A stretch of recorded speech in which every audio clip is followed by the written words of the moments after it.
What it do? Bedtime crew. Hey man, listen, today I am here to talk about the all-time nightmare matchup for every single current UFC champion. The reason that I wanted to make this video is because honestly, some of these champions, they have pretty Mickey Mouse matchups coming up, like Merab's defending his belt against fucking Corey Sandhagen. Volk is potentially fighting Yair Rodriguez. I think it's very interesting to look at some of these matchups for these champions and say, who in history in the UFC would I put against this guy and say, you know what, that's actually a nightmare matchup. That's a really tough fight for them. They may lose that fight. I'm going to try not to just say, oh yeah, Dricus, Anderson Silva, dude. Yeah, prime John Jones would beat Dricus. I'm going to try and keep it to their division and keep it to fighters that stylistically would be a nightmare matchup. This is all time in UFC history, but I'm going to try and be reasonable. I'm not going to put fucking Frank Shamrock in here either. So if any old heads are mad, I'm sorry, but these are objectively correct takes, dude. All right, let's get into this. First, want to talk about Alexandre Pantoja, flyweight champion. This guy's got 4 title defenses right now. He's a nasty grappler. He's got an iron chin, amazing cardio. Who all time am I picking to beat this guy? I'm calling in Davison Figueiredo. I'm calling in God of War Prime Fight Island Davison Figueiredo. He already beat Pantoja. There's nothing else to say. I understand if you want to pick Mighty Mouse in this spot, but maybe a hot take here. I feel like Mighty Mouse doesn't really have like the physicality that Figueiredo had. I feel like to beat Pantoja, we saw Figueiredo really effectively show that he actually had the power to deter Pantoja from just marauding at him. Right? That's what I think gives Figueiredo the edge here in this matchup is he has one-shot KO power at flyweight. He has nasty uppercuts and hooks in close. He's really quick on the back foot landing big shots that can hurt you as well. And I feel like against Pantoja, once they start grappling, he does have the ability to scramble really, really well. Obviously, there's that amazing sequence that he had against Brandon Moreno in their 4th fight where they were just trading, submission attempts back and forth. He jumps a nasty guillotine. I would say all in all, Davison Figueiredo, what does he bring to the matchup against Pantoja? He has power in the hands to really deter Pantoja from marauding against him. He actually dropped him and nearly finished him. He has great striking on the back foot. He's a big flyweight. He does have nasty jiu-jitsu and grappling, and I think that his cardio is proven over a 5-round scrap in the Brandon Moreno fight, 1 and 3. And I would say that if I had to pick one flyweight all-time 100%, the death beam is pointed at us on some fucking Iguodala type shit, I want Davison Figueiredo. That's my pick to beat Pantoja. Let's move on. Let's talk about Hey guys, I'm so happy to be in this video, guys, and I think honestly Corey Sandhagen gonna defend all my takedowns, guys. Corey, very good. He's gonna beat me, guys. It's not Corey Sandhagen, dude. I know that he's fucking in the lab right now, switching stances, fucking listening to fucking Clyro and shit, dude. Drinking matcha and shit. Corey Sandhagen is not my pick in this video, bro. I think to beat Merab, you need like a solid big frame. I think you need very, very like high level wrestling and jiu-jitsu.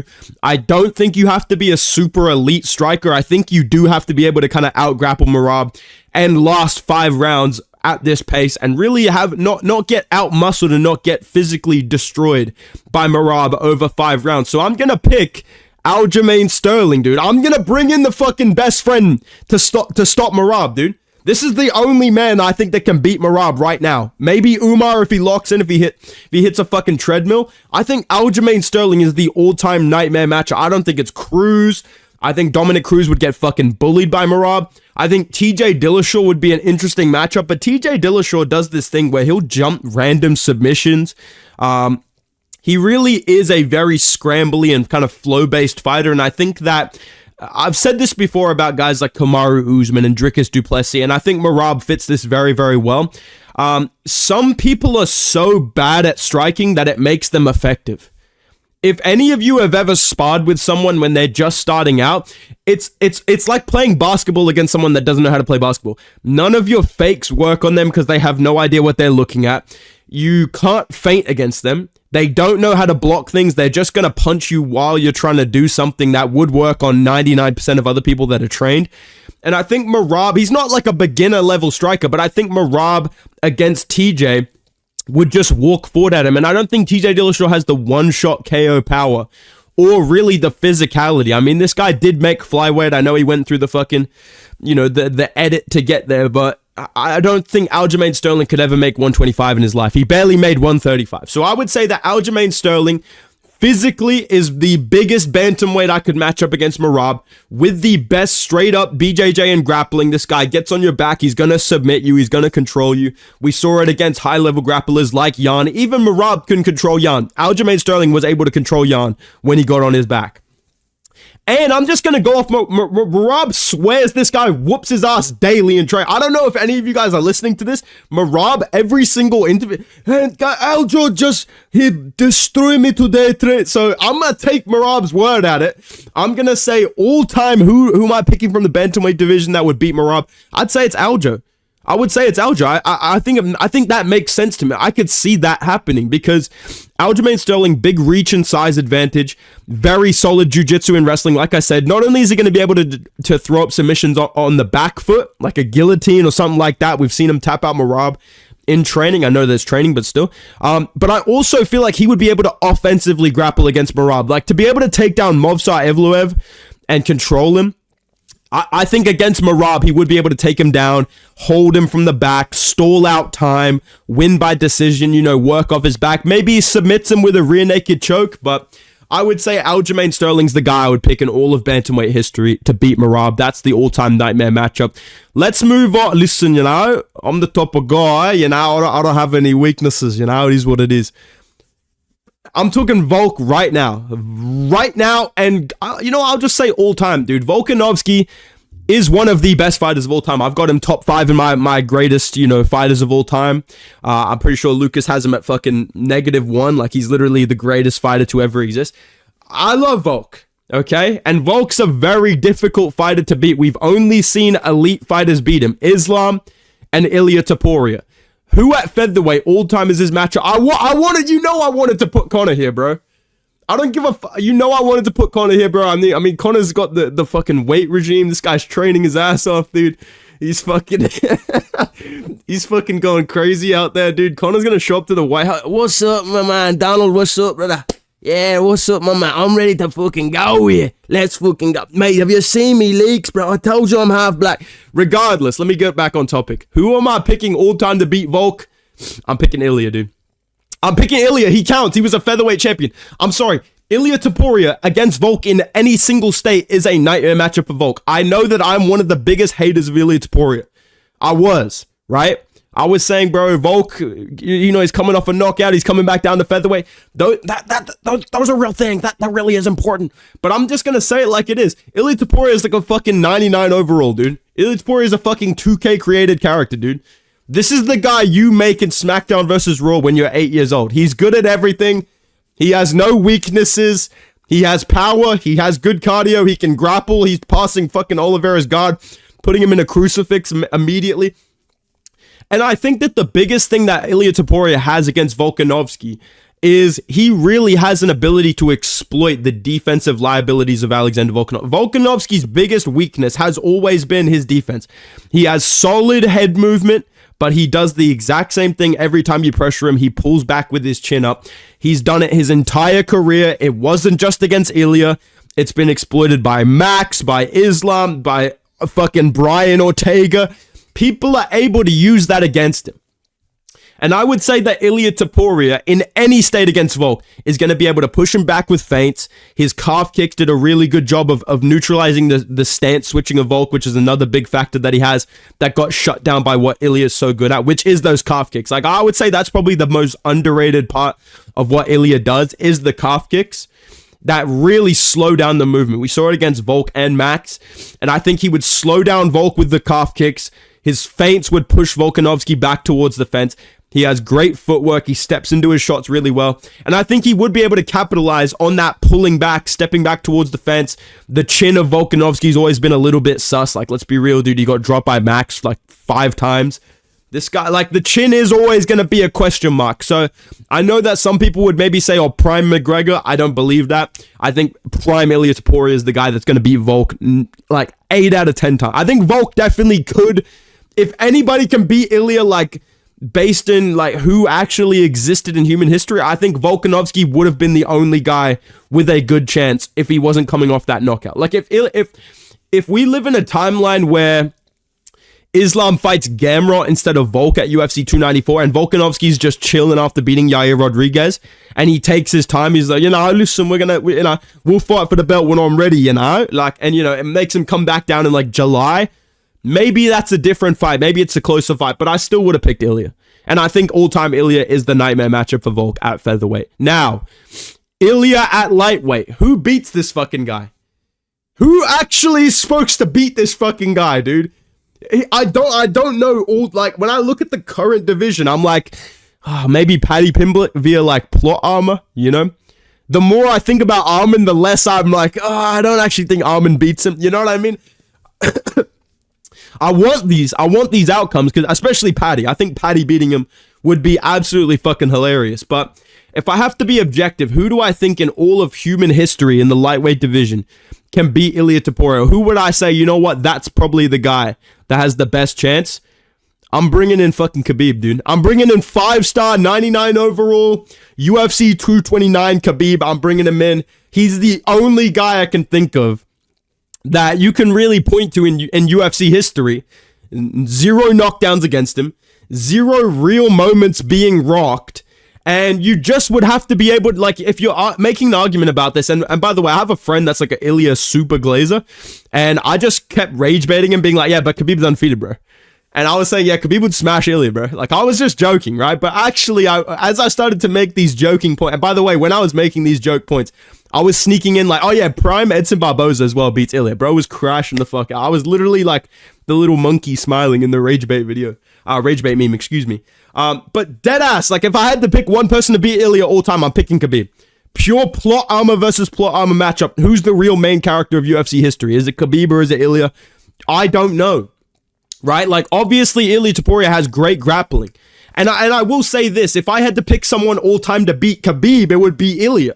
Right? These guys are the two most dangerous, straight-up, like, unstoppable lightweights ever. I think Islam is in that conversation as well, but Islam's a little bit chinny sometimes. I would say Islam doesn't really have the physicality of Khabib. And honestly, like, Khabib, like I said, never been rocked, never been fucking cut. Takes down every single person that he fights. Ilya, you can point to the fact that he was taken down by fucking Bryce Mitchell. You just have to say that. Like, you just have to point to that.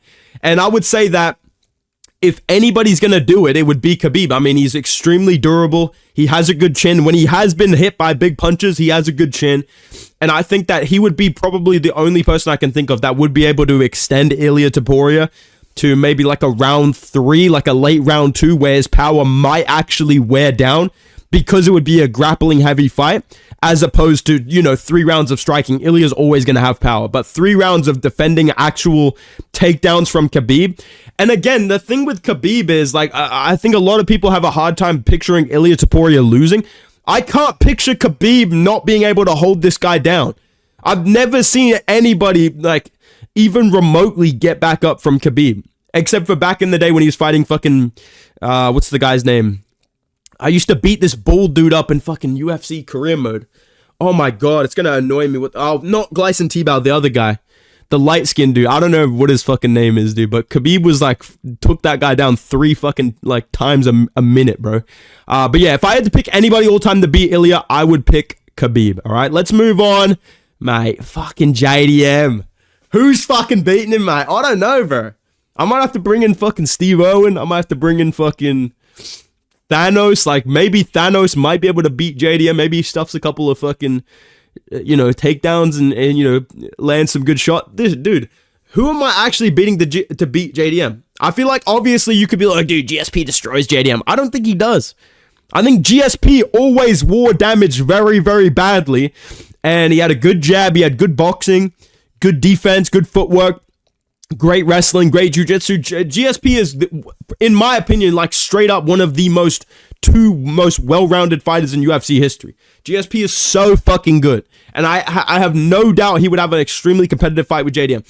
I'm talking straight up nightmare matchup, right? We've seen JDM against a pressure boxing guy trying to take him down in Bilal Muhammad. I'm not comparing Bilal Muhammad to GSP. Bilal Muhammad literally has a better resume. No, I'm just kidding. But I'm trying to be serious here about what actual matchup. And I think that to beat JDM, you look at his hardest fights. These are people that mixed in grappling well, right? Really, really effectively mixed in their wrestling like Basil Hafez. Or in the Kevin Holland fight, somebody that kept him at a longer distance and was hard to land clean combinations on. Burns landed some nice elbows as well. And I've only seen JDM throughout his career get rocked and dropped with a head kick. And obviously, you know, Alden Bates and Darcy Vendy beat him as well. He got submitted in his last loss in MMA. But I think the biggest weapons we've seen consistently from prime JDM used against him are elbows, head kicks, jabs, like long-range weapons where they don't really let him, like, sit him down against the fence and start to go combination for combination. Like, where they just pick at him at range. And if they mix in the grappling and they've got solid jiu-jitsu like a Gilbert Burns, like they can really control somebody and get to positions where he can't just get back up, right? Bilal Muhammad got on top of him in half guard. JDM just got back up because Bilal has no submission threat whatsoever. And I think against Islam Makhachev, that's going to be the most dangerous factor is the submissions. But I think the physicality of JDM is going to help him in that fight. So I'm looking for a pure welterweight that's long and rangy, got some good elbows, got some nasty head kicks, got some solid grappling as well.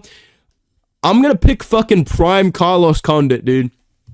You guys try and act like I'm a fucking casual. I'm picking prime Carlos Condit as the nightmare matchup for JDM. And even then, I don't know, but another reason I'm picking Carlos Condit is because he never got knocked out in the UFC. He never got chinned one time. So we're looking at someone that has very high durability, not easily finished or rocked, never been knocked out. Someone that has nasty long-range weapons like the head kick that dropped GSP. He has good elbows, good spinning back fists. We saw against Nick Diaz, he utilized those very well.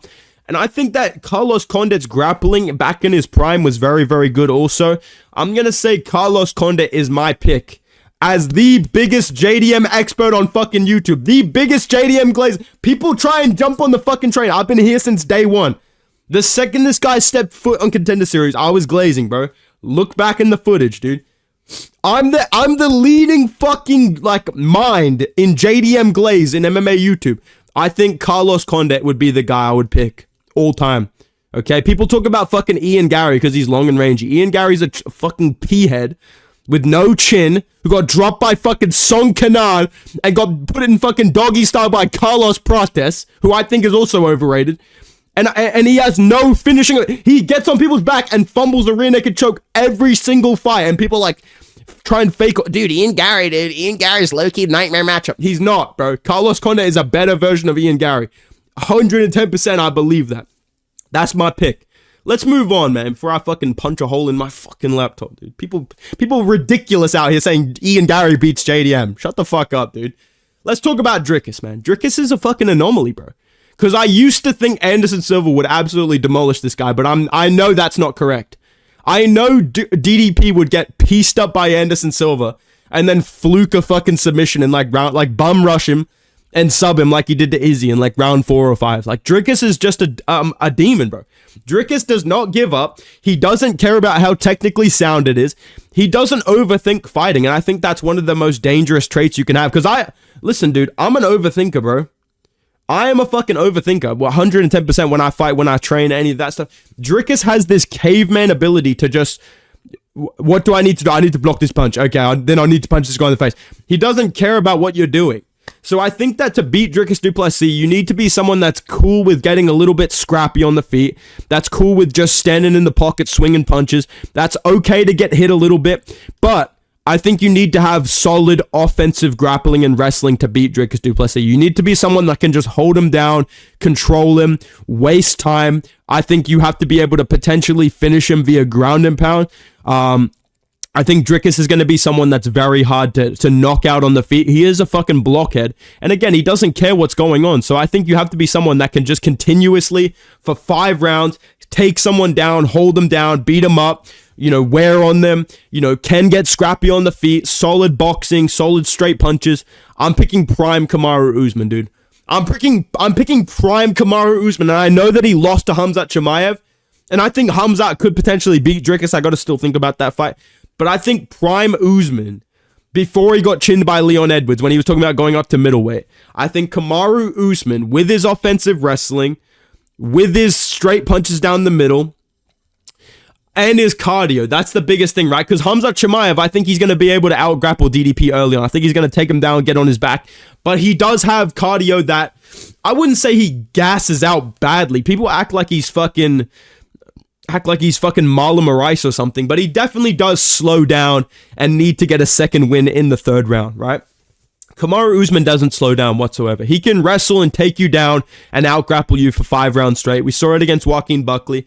And I think when you look at Dricus du Plessis against Derek Brunson and against Robert Whittaker, getting taken down and controlled by those guys, Kamaru Usman will actually take you down and not gas out and not get pushed off you and physically bullied around. I think Kamaru Usman, with his physicality, with his cardio, with his ability to just stand in the pocket and scrap, I do think he would get rocked on the feet. Like, this guy's getting rocked by fucking Colby Covington. I think Dricus would be able to rock him a little bit on the feet. But I think Usman does have the skill and the timing to take down Dricus du Plessis consistently when you're blitzing into him. And I think he would be able to win by decision. But it would be a close fight. I definitely think it would be a close fight. I'm looking forward to seeing Dricus versus Khamzat as well, because I think Khamzat's going to out-grapple him early on, but I think Usman has better cardio and he has pretty solid grappling as well. So that's my pick all time. Maybe a controversial opinion, but he did fight at middleweight, so I'm allowed to pick him. All right? Now, Big Ank. I feel bad that I put this guy in power. Like, Big Ank low-key has fucking killed this division. And I was kind of rooting for him against Pereira because the Pereira fans got really fucking annoying, but I guess having annoying, loud fans is better than having no fans and just no hype whatsoever. But listen, dude, Big Ank, we still fuck with him. We're still rooting for him, you know. Big Ank is very fucking good as well. Like, that's another thing. I picked him because he's that he's that good. He really is super well-rounded. I would say just the straight-up best boxer in the light heavyweight division. Very good grappling, very good wrestling, good clinch game. I mean, you could obviously pick Prime John Jones. You could be like, yeah, dude, Prime John Jones, he would beat Magomed Ankalaev.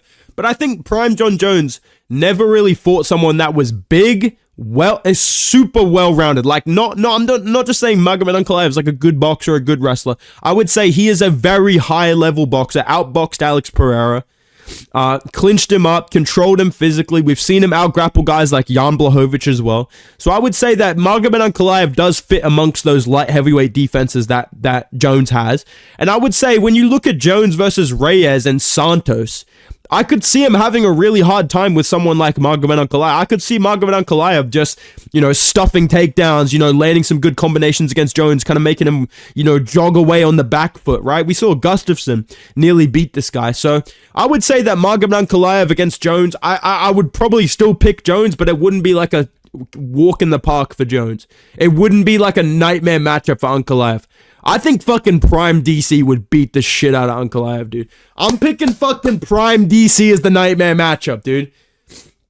Prime DC would do a way better job of beating up Magomed Ankalaev. He would get in his fucking face. He would clinch up with him, land big uppercuts, body shots, take him down. I think if he took down Magomed Ankalaev, he would beat the fuck out of him on the ground. And I think the reason I'm picking DC as well is not just bias and because I love Daniel Cormier, but because Daniel Cormier trains with Dagestanis. He knows the Dagestani game very well. I think this fight would really favor him to go against a Dagestani that's not very much of a wrestler, that has solid takedown defense, but I think DC would make him so uncomfortable, put him on the back foot, mix in takedown attempts. Either he takes down Ankalaev, which I think he could, or if he fails the takedowns, just punching off the break, landing good uppercuts. And I must specify, this is Daniel Cormier from the second Jones fight, where he was like piecing up Jones a little bit and then lost.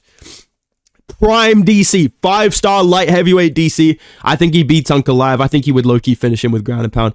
DC is that guy, bro. I think he would do a much better job than Jones of making Ankalaev uncomfortable, doing real damage, mixing in the wrestling, piecing him up, just kind of bullying him around, making him a little bit uncomfortable. That's the biggest thing. DC was so good at just grinding people down, just getting in their face, clinching them, beating them up in close, taking them down, rinse and repeat until you break. So yeah, DC would be my pick, all-time nightmare matchup for Ankalaev. If I had to pick a nightmare matchup for myself, I'd pick fucking, Marcin Tybura, mate. Bloody hell. He was a bloody nightmare for me, mate. I tell you what. who do you actually give to prime Tom Aspinall? Like, I think Tom Aspinall, there are a lot of question marks around him. We don't really know what his cardio looks like going 5 rounds. We don't really know what his grappling looks like on the back foot, but I can't really hold that against him because not a single person has been able to test him. He's just that good that no one's been able to test him in that realm, extend him. They all want to do the same thing. They all want to waste time on the clock and see what he looks like in round 2 and 3. I don't know what he would look like in round 2 and 3, but I think the biggest thing that Tom Aspinall has going against him is he got submitted in his only real loss, right? So I think if he tangles up with someone and doesn't just drop him and just jump on him and blob him on the back and just land ground and pound, you know, and he doesn't stop them straight away. If he actually goes down into a grappling situation with someone that can grapple, I mean, this guy out-grappled fucking Volkov, and people are like, oh my god, man, it's Volkov, dude. Volkov, like, he's improved, but his jiu-jitsu, like, when Aspinall fought Volkov, we all know if you take down Volkov, he's not getting back up. He's not doing shit. Blades took him down a million times. Aspinall took him down, submitted him. Aspinall has very good jiu-jitsu, but we haven't seen him extended grapple with someone. I don't think you're going to find someone that's going to chin Aspinall, except for maybe Ngannou, but I think Ngannou, if he gets taken down, he's cooked, right? I'm going to say, if I have to think of who's going to be able to actually grapple with Aspinall and submit him, and even survive if they get dropped and Aspinall jumps into the guard to try and finish him. Who do I think has the best chance to just submit Aspinall, tangle him up, maybe roll for a leg or something like that? I'm picking prime Fabricio Verdum, dude.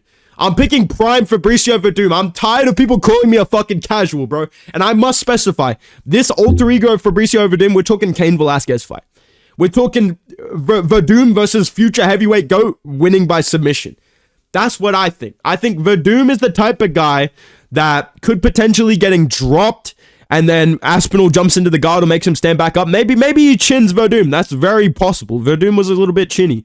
But we saw Verdum submit Cain Velasquez and Fedor. Cain Velasquez was a guy that would just blitz you as well and just take you down, just ignore what you're doing and just try and finish you straight away. I think that Verdum may be the only person I can think of genuinely that would be able to submit Aspinall. Like, he submitted Fedor, he submitted Cain Velasquez. I think it'd be unreasonable to be like, dude, no, dude, Verdum would never submit Aspinall. It's like, come on, bro. If you know MMA, you know this guy's one of the nastiest heavyweight grapplers of all time. Similar to Frank Mir, you know what I mean? That's another guy. Maybe he could roll for a leg, but I feel like Frank Mir got smashed with ground and pound too many times. Whereas Verdum, I have 2 heavyweight goats that this guy submitted, and he lost to Stipe because he blitzed in like a fucking blockhead and got chinned, bro. This dude deadass thought he was Walter Walker against Stipe and got slept out cold. But against Tom Aspinall, if he's locked in, he's in his prime, and he gets a hold of him in the grappling, I think this would be the guy that I'll be like, you know what, maybe he submits Aspinall. You know, I think off his back especially is what makes him so dangerous. Like, Almeida's dangerous. How dangerous is Almeida off his back? We don't know. Gone off his back, what the fuck is he going to do? Roll for a heel hook, get his guard past, you know what I mean? No one else off their back, which is where you probably will end up against Aspinall, do I think could submit him. Maybe like Fedor, but I don't know. Verdum's my pick. These are my picks for the all-time nightmare matchups for every single UFC champion. Let me know your opinions in the comments down below. If you agree, if you disagree, drop a comment, man. If you guys are enjoying the videos, make sure you subscribe to the channel. Go follow me on Instagram at Bedtime MMA. And I will see you guys in the next video, man. Goodbye.